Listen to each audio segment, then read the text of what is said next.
Texts in the City brings classic texts to life for students, teachers and lifelong learners. This next episode looks at Will You Please Be Quiet Please by Raymond Carver. You may have heard, or you certainly will probably be exposed to other book of Raymond Carver's called Fires. This is a wonderful collection, partly because it shows Carver working in each of the three genres that he is known for. Certainly short story, and there are some short stories in this, but also gives us introduction to some of Raymond Carver's poetry, but also some of his essays, which are great essays on the craft of writing and the process of building a short story. Also because I think Raymond Carver, in any interview situation, was a great teacher of writing through the questions put to him about how he goes about his own work, is a remarkable book called Conversations with Raymond Carver, which contains, I think, every interview that Carver did, some that were done for major publications like Paris Review, but also those which were accumulated after his death based on recorded radio interviews, etc. And what you learn through this book, these Conversations with Carver, are certainly an insight into how he went about writing, and certainly an insight into some of the stories that you'll be studying this semester. This is from the essay Fires, called On Writing, and I'll just read this quote to give you an insight, I think, into the way that Carver is always inspiring us to become writers and to think about the writing process. He wrote, "This is one of the things that distinguishes one writer from another, not talent. There's plenty of that around, but a writer who has some special way of looking at things and who gives artistic expression to that way of looking, that writer may be around for some time." And I would say, I would put to you, the real quality in Carver, although we talk about him as a stylist, a minimalist, many terms that are used to describe Carver, I think it is his insight, his way of seeing, his way of looking, and a very original way of creating character. And when he says that writer will be around for some time, I think it's why Raymond Carver, I think certainly probably the most influential short story writer in English in the 20th century, and certainly the second half of the 20th century, has been around and will stay around because of his unique way of looking at the world through short fiction. When you were talking about the influence he had on writers and on short story in general, he really broke down the conventions of short story. I think we're used to there being certain structures in short story, that they often take place at the big important moment in the protagonist's lives. We expect some sort of change in the character, some sort of overcoming, and then some sort of resolution. And he just wasn't interested in those things. If I can follow on with another quote, which I think is wonderful, from his Paris Review interview. "In some lives, people always succeed, and I think it's grand when that happens. In other lives, people don't succeed at what they try to do, at the things they want most to do, the large or small things that support the life. These lives are, of course, valid to write about, the lives of the people who don't succeed." And I think that's probably what draws me to him the most, that he's really interested in these not always failures. I think there are small successes within the stories, and people are always trying to do the best they can within Carver stories, maybe with the exception of They're Not Your Husband, for those of you who have read that one. Mm-hmm. One of the things that struck me in rereading these stories is they may be on the margins, or they may be submerged in some way, but what is clear to me, it's not as if these are not stories about someone outside the fishbowl looking in. These are people inside the fishbowl looking at each other. One of the things that struck me, one of the commonalities, is there's a lot of observation in these stories about people watching other people, telling stories about other people to other people. I want you to talk about that quality, and maybe that quality in relationship to any of the stories. Clearly, I think in stories like Neighbours and Fat, it's a very strong element. What do you think's happening there? You mean with the observation? Yeah. Well, as I said, with that kind of trying, there is a real need. I guess one of the larger themes in Carver's stories is this kind of unpassable chasm between men and women, and this unknowableness between people. And I guess originally I kind of thought of that as being a gender thing, but I really think it's more about other people. There's a lot of these stories take place at that effort to kind of understand where the other person is coming from, I suppose, and how they fit into the other person's life. I mean, a lot of these stories are, of course, about romantic relationships between men and women, generally kind of suburban, blue-collar or no-collar, white, American men and women, and everything that kind of goes along with that. If I want to take a couple of particular stories now, I will talk about Fat and Neighbours. In a story like Fat, where you get this story being told about someone telling a story about something that they've seen while working as a waitress, and it's about this the man who talks in the plural we, and he orders this enormous amount of food. In Neighbours, it's about a couple and their absent neighbours, and they sort of partly inhabit their lives. So you get this sort of notion of people watching each other. I mean, do you think there's if you take the notion around body, is there a cruelty in that? Are they trying to convey affection or an absence of affection? Because it seems there's a very complicated emotional relationship or emotional state at play there. Yeah, I think you have to look at each of those stories differently because different things are happening within them. I mean, in the case of Fat, our protagonist kind of feels an affection for this obese man who comes in and eats a truckload of food, and she doesn't quite understand it. She's still trying to kind of pick apart what her fascination with him is by the end of the story. But he is so, I guess, kind of there's a dignity to him, and it's partly that referring to himself in the first person plural, but also the way he conducts himself in contrast to, the protagonist's boyfriend and the girls in the kitchen who are quite crass and brash. And I guess she's trying to, understand what it is about him that's so appealing.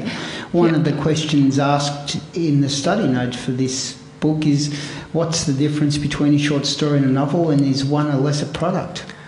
Well, I certainly wouldn't say that one is a lesser product. I think there's a certain amount of possibility in short stories that I don't know that you have over the course of a novel. I think you can be like at your quickest and bravest and most experimental in short stories. And I mean, Carver actually had a really beautiful quote about feeling that the poem was closer to the short story than the short story was to the novel, which fits quite well because, of course, he was a poet first, I believe, and wrote poetry all through his life. I think partly for him it was largely economic, as well as him obviously loving the form. He needed to write stories quickly so that he could generate a little bit of income for his family. He worked a lot of shitty jobs, and oh my God, I just swore, I'm sorry. He worked a lot of lame jobs. Doesn't sound as good, does it? Crummy jobs to support his young family. He had kids quite young. He didn't have 2 or 3 years to kind of hide away in a garret somewhere and take that kind of time out. But they're such different animals, the novel and the story, I think.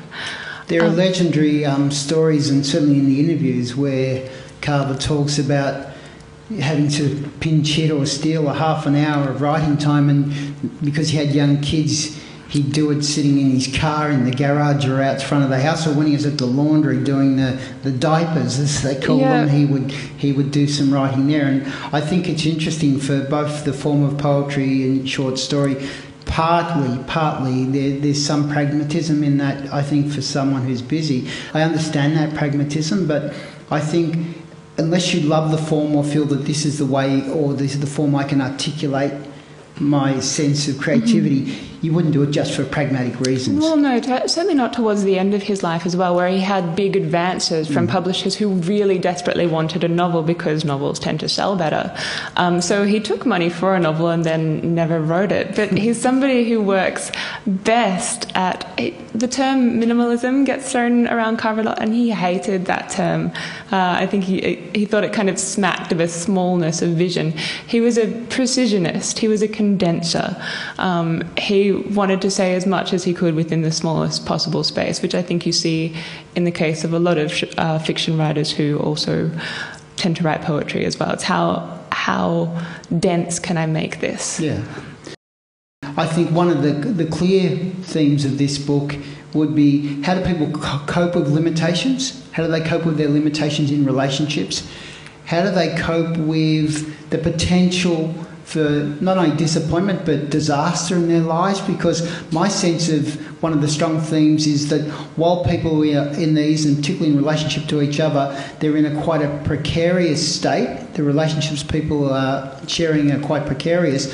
One of the points I noted in the study notes that the people are isolated and individualised in the stories. I don't think that's the case. I think it's about people understanding or coming to terms, even in a limited way, of the lives that they have and how they resolve that, or possibly how they're unable to resolve it. In that sense, I think these are about characters who have some level of courage, some level of understanding with each other, and even though there is what we might seem as a occasional cruelty within the relationships, there's an honesty in those relationships. Because while I agree entirely with Joanne about people's inability to articulate, but one of the things that happens is that they blurt out what they're really thinking. Mm-hmm. So often the other thing is probably a lack of control, or maybe even a censorship of language, so that when people get into these heated arguments, they say things that they should remain unsaid. So if you take that notion as an idea for the collection, will you be quiet, please? The notion is on, by not being quiet through these arguments or through these heated discussions, again, these secrets or the underlying narrative erupts. So I think it's about what is spoken and the results or the outcome of that. And I think, again, you can imagine this in a scenario of any relationship you might be in. There might be things you want to say to your friends that, you might have something really annoying about your best friend, but your best friend say you don't say it, and then one day you think, no, I'm going to say it, and you say it, and bang, your friendship suddenly becomes much more emotionally tense. It could be in a relationship between a couple. It could be in a relationship between siblings. And I think what Carver is highlighting is that once you bring those tensions into being, the consequences can be quite dramatic. So I reckon that's probably the strongest theme in the stories for me. And it's probably because I've been married twice and I come from a big family of nutcases. So another kind of recurring theme in Carver is this idea of trying on somebody's life. This a lot of the characters are kind of characterized by a lack, their inability, their lack of funds, their lack of emotional articulateness. But in this instance, it's a little bit more hopeful, I think. These two, they really do love each other and want to maybe do something to revitalise their lives. So this attempt at trying on the neighbours' lives, trying on their clothes even, is an attempt at kind of bettering their own lives, and something that they get to the point where, it's a strange kind of awkward role playing, but it's actually quite tender towards the end when they're about to go into the apartment together. Of course, that never happens, so we don't get to see how that folds out. No, well, I was actually worried about the cat. Oh, yes, you're worried about the cat as well. Is the cat going to be fed? It is interesting because I think that I agree with that sense of this role, but also, when they go in there separately and he goes in and he tries on the underwear and then she wants the key and he says, what are you doing over there? She was over there for so long, and I think he's a bit quizzical and probably puzzled and maybe annoyed or anxious that her life that she's now living over there. Yeah. What's she doing? Mm-hmm. And so you also get this little play of them having individual other lives that they play out in opposition to each other, or rather probably in some sort of secrecy from each other. So I think it's a great story for that, while you get a sense of them as a couple being the neighbours, or the potential to be the neighbours, there's also that role-playing where they're doing it on their own. So I also speculate that possibly as a married couple where their marriage may have gone stale, is that each of them are thinking of other possibilities for themselves as individuals that may not include the partner. That's another thing that kind of pops up. There's a lot of betrayal in this particular collection. There's a lot of infidelity, but there's also a lot of urgency to confess. One of the things I think Carver shows through all of these stories where there is cheating, secrecy or infidelity is that the revelation of these issues, it's not a simple issue in the sense of a black and white issue in that we can make a moral judgment. And often I think you can, if you can look at this in real life situations or relative situations where you do find infidelity has been committed, but there seems to be forgiveness, acceptance, resolution, and people you often hear, what does she think she's doing? This is crazy to take him back, or she should never take him back, or he should never take her back. But from outside any relationship, you can make very simple judgments about something which is very complex, and that people make decisions for reasons that we can never really fathom. And I think in this sense that story to me, that is, at the end of that story, there's not a weakness in him. There's, for me, it's hard to pull this off. It's genuinely tender. Yeah. There's something genuinely tender about that moment. And I think it's more complex because of that. How about this in the context of the collection? It just kind of balances that out so beautifully. We've got a couple who are in the salad days, pretty much. That's the story where the writer goes out to the old country house belonging to his girlfriend, and you've got people who really desperately want to please each other and be good to each other. However fumbling that is, he wants to be pleased with this house that was not what he expected, and she wants him to kind of be pleased but to feel free enough to say it's not what I expected and go home. And the story is kind of mapping out that attempt at communicating. Yeah. The interesting link between Will You Please Be Quiet Please and Neighbours is that they both start in a similar way. Will You Please Be Quiet Please, in a much more protracted kind of sense, looks at the happy marriage, or the idea of a kind of fairly stable quotidian marriage, and the first sentence in Neighbours is, Bill and Arlene Miller were a happy couple. And then both stories kind of systematically go about in Will You Please Be Quiet Please, absolutely demolishing that idea of the happy marriage. And in Neighbours, it is more of a kind of questioning, challenging, picking apart. How do you kind of get back to that state of being a happy couple rather than just existing alongside one another? As to when they're actually set, I'm not sure. I think I'd want to look at that at Nobody Said Anything and find out when the books he's reading were set. I'm not sure if I remember.